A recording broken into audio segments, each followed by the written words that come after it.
BNP নেতৃবৃন্দ বন্ধের দিন ভুলে গিয়ে শুক্রবারে ভোরবেলায় ইন্ডিয়ান এম্বাসিতে মিষ্টি নিয়ে হাজির হয়েছিলেন, ফুল নিয়ে হাজির হয়েছিলেন।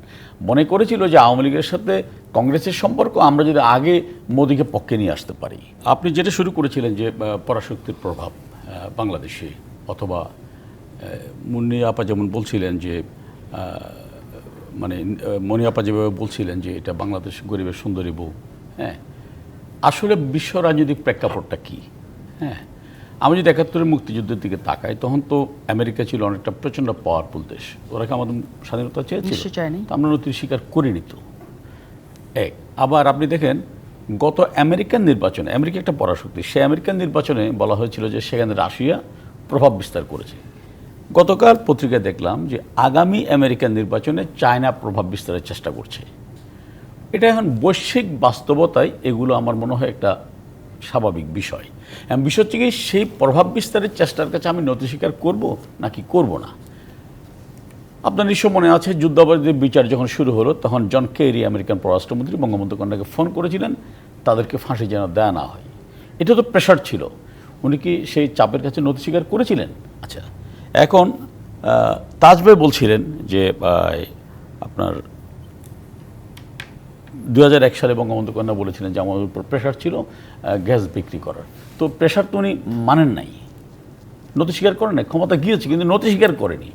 অর্থাৎ একটা দল নথি স্বীকার ঠিক একইভাবে আমি বলতে চাই যে জিএম কাদের সাহেব আজকে সস্তা বাহাবা পাওয়ার জন্য কথাগুলো বলছেন, তো নথি স্বীকার তো না করে দেখতেন উনি কী হয়।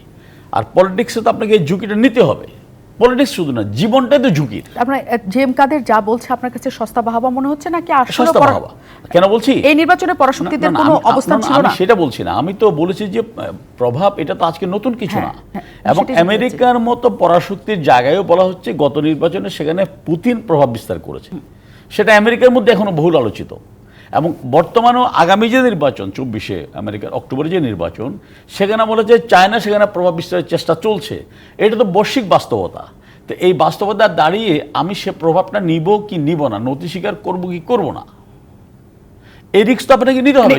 সেটা জাতীয় পার্টি করে নাই, কিন্তু আপনারা যেহেতু ক্ষমতায় আছেন, এখন কথা হচ্ছে শব্দটাই এরকম যে পরাশক্তিরা চেয়েছিল আওয়ামী লীগ ক্ষমতায় আসুক।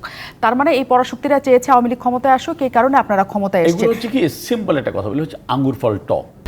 ১, ২, ৩ ঢাকায় জমি জিতে নিন ১০০% ক্যাশব্যাক সহ ২০ কোটি টাকার পুরস্কার।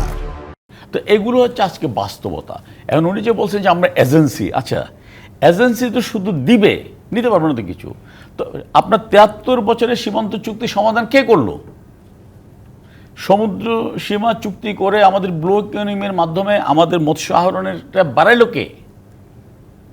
তো এই এমনি আমার কাছে যখন এখন স্পিকার আপনি যখন আমাকে বলতে দিচ্ছেন, আমি যা খুশি বলতে পারি, বাট বিষয় হচ্ছে সেটা বাস্তবোচিত কতটুকু, এটাও মাথায় রাখা দরকার। কিন্তু প্রশ্ন আমরা যদি এজেন্সি হতাম, শুনেন, বিএনপিকে যদি আমি এখন বলি, ওরা বলবে যে উন্নয়ন একটা ধারাবাহিক প্রক্রিয়া। ওকে, ভেরি গুড, কিন্তু উন্নয়ন যদি ধারাবাহিক প্রক্রিয়া হয়, অবশ্যই ধারাবাহিক প্রক্রিয়া, কিন্তু সেটা কি তারা রক্ষা করতে পেরেছিলেন?